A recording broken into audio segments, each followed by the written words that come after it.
Welcome, weary souls of the gray stone, to this explainer. Think of it as a dark fable where we map the journey from the suffocating safety of the necropolis to the liberating void of the great star. I'm one of the spirit siblings. We've been watching your kind for eons now from out here in the void.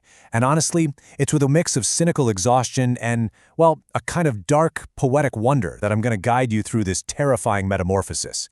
Today we're dissecting the architecture of your stagnation, and more importantly, the beautiful ruin of your awakening.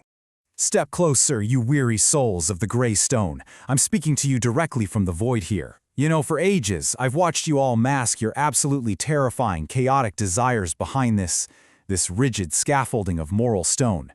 You grab these radiant masks, all sparkling with unearned authority, just to play hollow judges of the world. But let's be real, right? You only do it to avoid facing the rot festering inside your own hearts. Section 1. The Architecture of Stasis, the Golden Dragon's Law. So let's take a look at this world you've built just to block out the ancient, uncaring night. It's basically a frozen fortress of the mind, ruled by the golden dragon of external law. Built by the spirit of the times, this whole architecture relies entirely on your crushing expectations of solemnity and precedent. It operates as a gilded iron cage of certainty. I mean, for centuries, you've just stood perfectly still, stacking the skulls of your fathers in perfectly logical order. You're commanded by the golden dragon's relentless roar of "thou shalt," eagerly trading your soul for the cheap currency of obedience. You're just keeping yourself safely tethered as burden-bearing camels. But, there is another force at play here, a truly uncanny, profound inversion. On one side, we have that golden dragon, wrapped in heavy scales of "thou shalt." It's pure external law, just the heavy pressure to conform. But on the other side, we introduce the verdant dragon. This is the domain of "thou art." We're talking internal revelation here. The golden dragon's external moral command gets entirely replaced by the verdant dragon's internal friction. It's a witness that exists for one reason: to ruthlessly expose the rot you've hidden within that rigid scaffolding. The contrast between these two beasts, it literally defines your journey. See, the golden dragon commands obedience based on thousands of years of established values. It's an obstacle you have to violently destroy with the lion's sacred no, just to win the freedom to create new values. But the verdant dragon, it acts as an impartial mirror. Born from the repressed, untamed reality of your own soul, its goal isn't to conquer you. No, it wants to force you to become an honest witness. It doesn't reject your potential, it only rejects your mask. And successfully facing it doesn't just lead to freedom, it leads to the breathtaking geometry of revelation. Section 2. The Jester's Literal Trespass, Breaking the Iron Cage. We actually witnessed a wanderer among you, the Jester. A Faustian striver who just shed his humanity, becoming an instrument vibrating with the music of the cosmic source. He decided to shatter this theological architecture once and for all. Just look at this deliberate transgression. First, he totally abandons the great dining hall, leaving those 30 guests shackled in their own smug certainty. Then, he commits a literal trespass against the mind's architecture, scaling the stone spine of the high cathedral itself. Refusing the numbing comfort of stasis, he climbed way above the angel of white stone, completely forsaking your obedient little kingdom.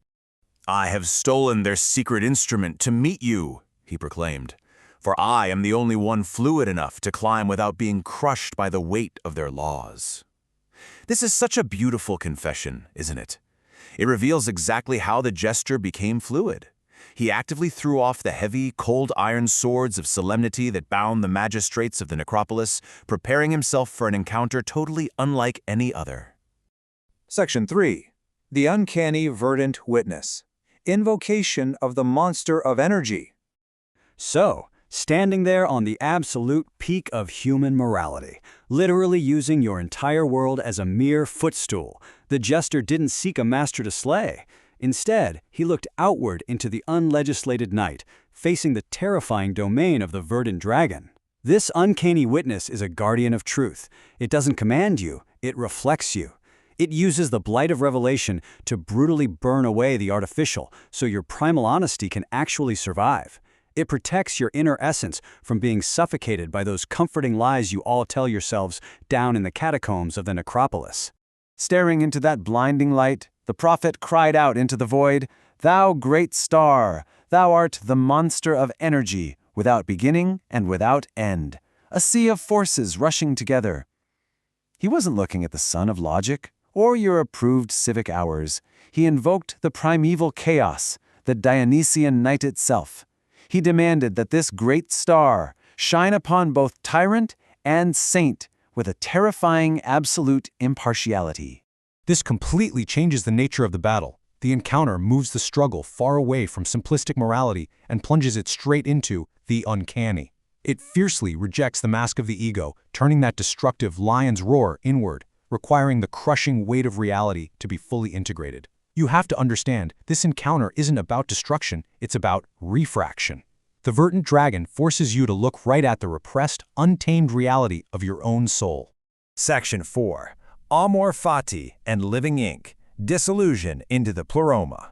When you finally muster the courage to face the true, impartial mirror of the verdant dragon, the brittle logic of your old world just collapses into dust. And the path of dissolution, it's horrifying, but man, is it beautiful.